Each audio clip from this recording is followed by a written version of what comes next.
Nikki alerted me to Putin not wearing a mask. I read on this page that Putin wore that suit to a hospital when this whole thing erupted a couple of years ago. It's down here at the bottom. Wearing a mask for the last few years. So when you put into the internet, did he wear a mask? Apart from that hazmat suit which he wore to the hospital at the beginning, there doesn't seem to be anything. Other people, yes, but not Putin. He is not wearing a mask in any of the pictures. They do not have him wearing a mask. Only that hazmat suit, and of course in the Eagles. Yeah. Anyway, as I said, that was for a hospital visit, supposedly. I just wonder, when the rest of the world is on a mask, he's wearing a hazmat suit. So how do we know? They're just pictures. We don't know. You know, the media just pick what they want and put in what they want. It's their game field, isn't it? So that's a bit weird, isn't it? There's one there of a drawing of him, but there isn't a picture of him with a mask on. I haven't found one yet. Yes, other people wearing a mask, but not him. And only in that hazmat suit, which they're saying at the beginning he visited a hospital and he wore that, which is a bit over the top, isn't it? I suppose he's trying to show you that if it was as infectious as they said it was, that is what you would have to wear. But of course we're just wearing little masks. So maybe he's just trying to make a point there. That's what you would have to wear. You'd have to have gloves on, suits on, and everything if it was that contagious. But you won't find him wearing a mask, except for that drawing there on the left. Anyway, what's your thoughts then as we continue with this video? It's all about Putin today. I came across this video the other day and I thought it was brilliant. But obviously it might be a bit more of a joke, but it isn't. Because here we have, in 2021 April, Biden mocked for wearing masks during a vital climate change summit. Okay, in the video down here, the next bit, they're saying that it's on a Zoom thing, which I thought was a bit strange to do all government dealings on Zoom. But basically, this is...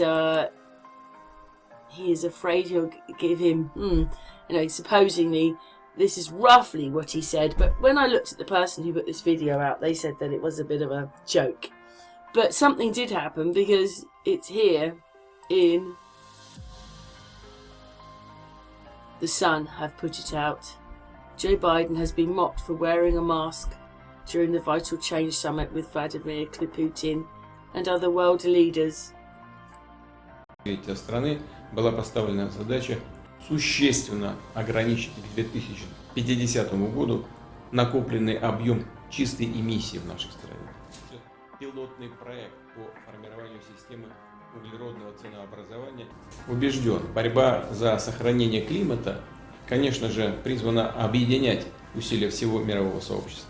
Россия готова предложить целый набор совместных проектов, рассмотреть возможность преференций даже для зарубежных компаний, которые хотели бы инвестировать в чистые технологии, в том числе и у нас в стране. На своих, как и чужих, за счет поглощающей способности. Я хотел бы еще раз подчеркнуть, что Российская Федерация искренне заинтересована в активизации международного сотрудничества с тем, чтобы продолжить поиск действенных решений проблемы изменения климата, как, впрочем, и всех других остров. Вчера у меня было обращение к Федеральному собранию Российской Федерации ежегодное, и в числе важнейших в контексте социально-экономического развития страны существенно ограничить к 2050 году накопленный объем чистой эмиссии в нашей стране. Рассмотреть возможность преференций даже для зарубежных. Я хотел бы еще раз подчеркнуть, что Российская Федерация искренне заинтересована в активизации международного сотрудничества с тем, чтобы... Then Putin talks about, this is earlier on this year, of Ukraine having NATO cover I suppose, right next to Russia. But we all know it's a game. He's flying double eagles, Putin and Trump eagles, double eagles. So what is all this? But he has concerns. Russia's defence ministry said some troops have moved away from the border back to bases, but NATO's Secretary-General said he hadn't seen evidence of a real de-escalation.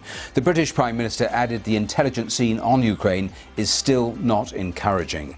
In Moscow, Germany's Chancellor has met Vladimir Putin as last-ditch diplomacy continues. Olaf Scholz said war in Europe was unthinkable, but diplomacy wasn't exhausted. Vladimir Putin told a news conference Russia, of course, did not want war, but Moscow's concerns still hadn't been met. And significantly, the Russian president said he wanted to solve the issue of Ukraine's possible membership of NATO now. Have a listen. And today, we see infrastructure of NATO right on our doorstep, and this question is being discussed about Ukraine joining NATO. They say it's not going to happen tomorrow. Is it going to happen the day after tomorrow? What is it going to change for us in terms of historic perspective? We need to resolve this question now. We need to resolve this now over the course of these negotiations. And this is our position, and we hope very much that our concern will be heard by our partners and taken seriously. Obviously, they're waiting to discuss, and he says at the end, because basically he says it's all about their sovereignty, and the person he's talking to makes mistakes, and he's like, what the hell is he on about? He's talking about one thing, and obviously Putin thinks that he's talking about something else, and this guy kind of tries to, oh yeah, we just agree with it. Whatever it is, we agree with it. We agree with it. We just agree with it. Yeah, okay, we agree with that. And Putin goes, no, it's not about that. It's about their sovereignty. Oh, well, we agree with that then. So, yeah, it's just how crazy is that? Говорите прямо, Сергей. Поддерживаю предложение. Так и скажите, да или нет. Да. Сергей Евгеньевич.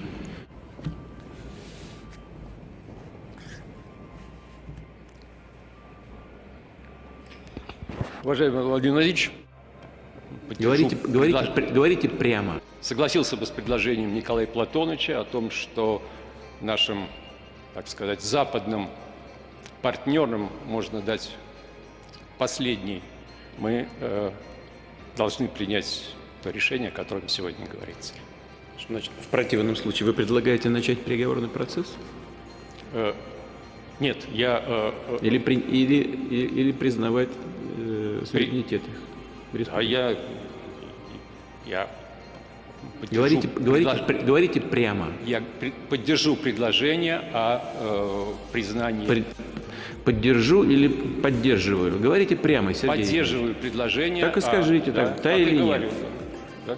Поддерживаю предложение о вхождении Донецкой и Луганской народных республик в состав Российской Федерации. Да, мы об этом не говорим, мы этого не обсуждаем.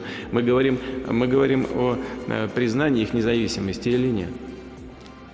Да, я поддерживаю предложение о признании независимости.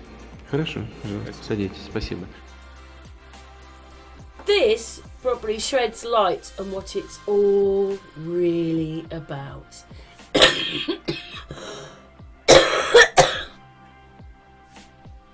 It's about NATO trying to get Eastern Europe very close to Putin, and he doesn't like that. That's what this is about, whether you believe it or not, but that's what this is about.